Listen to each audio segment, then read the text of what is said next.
Here, a directed graph is given and we have to find out the vertices. We have to find out the pair of vertices which are strongly connected. In a directed graph, a pair of vertices are said to be strongly connected if there is a directed path between each other. For example, if vertices U and V are strongly connected,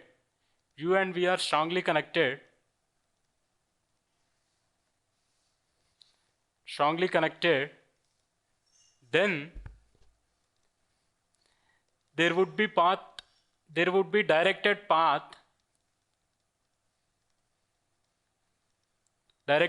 path from U to V and also directed path from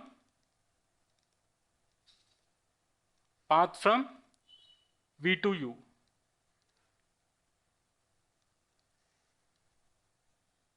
U and V are strongly connected if there is a path from U to V and also path from V to U.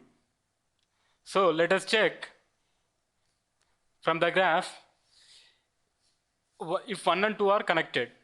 So if there is a path from 1 to 2 and also path from 2 to 1. So 2 to 3 and 3 to 1. So there is a path from 1 to 2 and also path from 2 to 1. So 1 and 2 are strongly connected.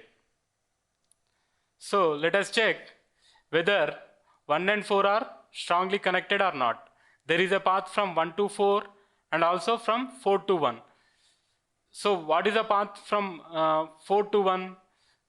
From 4 to 3 and then 3 to 1. So we can say 1 and 4 are strongly connected. And also let us check if 1 and 3 are strongly connected or not. So there is a path from 1 to 3, 1 to 2 and 2 to 3. So there is a path from 1 to 3 and also from 3 to 1. So we can say 1 and 3 are strongly connected. So let us check with 2 and 4. So there is a path from 2 to 4, from 2 to 3 and then 3 to 1 and 1 to 4. And there is also a path from 4 to 2, 4 to 3, 3 to 1 and 1 to 2. So we can say 2 and 4 are strongly connected. 2 and 4 are strongly connected. So let us check with 3, 4. 3 and 4. What is this? 3 and 4. So there is a path from 3 to 4, 3 to 1 and again 1 to 4. So there is a path from 3 to 4 and also path from 4 to 3, direct edge. So we can say 4 and 3 are also strongly connected. Let us check with the vertices 2 and 3. So there is a path from 2 to 3, direct edge, and there is also path from 3 to 2. First 3 to 1 and then 1 to 2. Hence 2 and 3 are also strongly connected. 2 and 3 are also strongly connected. So if we observe the graph, there is a directed path from each and every vertex to all other vertices. Hence, in the given graph, each and every pair of vertices is strongly connected. Here D is a correct option.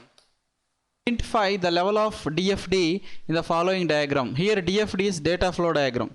So the data flow diagram is given as input, system and output, and finally given for customer. So any diagram which represents the basic context, we can also call it as a context level diagram. So what are the inputs you are giving, what is the processing that is to be done, and what is output you are producing. The system is nothing but the main process you are doing. That process may be divided into sub-process in other levels, but in a context level, the main system must be defined and input requirements and output requirements must be, what is output that is to be generated must be defined, so that it will be level 0. Context level diagram is also called as a level 0 diagram. So option A is the correct option here. Specification of the hard disk is given. Number of surface is given as 2.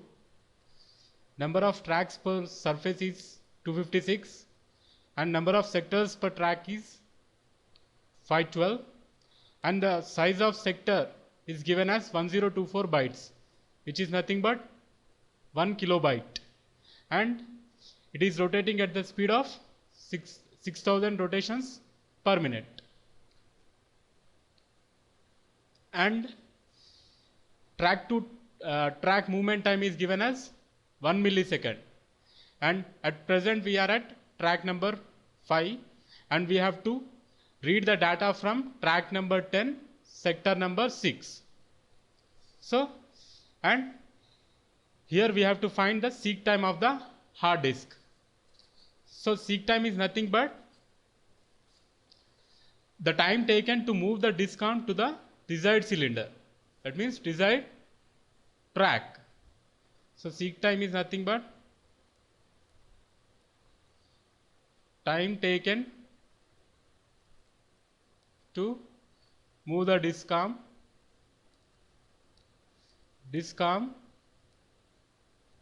to the required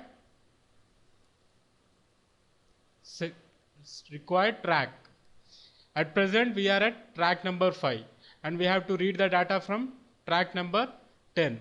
So we have to move the disk arm from track number 5 to track number 10. That means 5 to 10. 5th track to 10th track. That means total 5 track to track movements.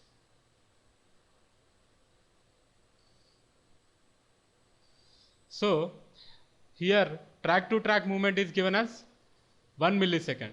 So here we are getting 5 track movements.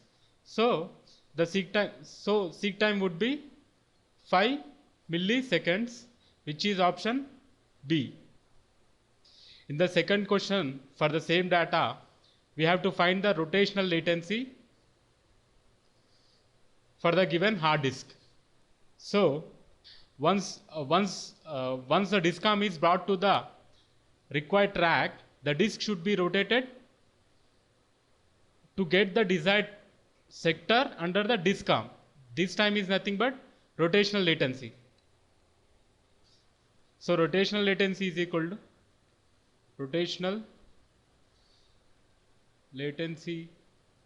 to time taken for the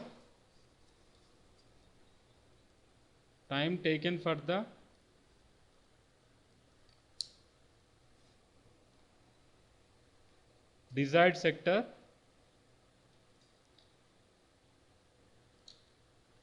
to rotate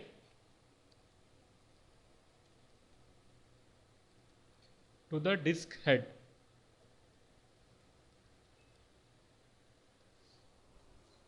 Here we are having 512 sectors per one track. So and at present we are at sector number 7. So we have to move from track number 7 to 511. Why 511? Because here sector number starts from 0. So from 7 to 511 and 511 to and 0 to 6. So total sector movements would be 510. So rotational latency would be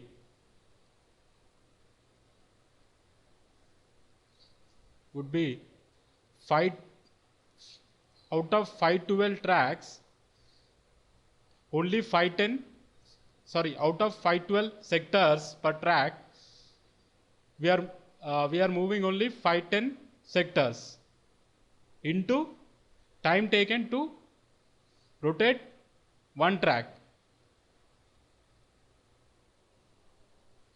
time to rotate one track. This is nothing but 510 by 512 into here disk is rotating at the speed of 600 rotations per minute, means for 1 minute 6000 rotations. So for one rotation how much time? For one rotation the time would be 60 by 6000. In one rotation we will be reading the entire track. So for one track the rotation time would be 60 by 6000. So if we solve this equation, we will be getting rotational latency as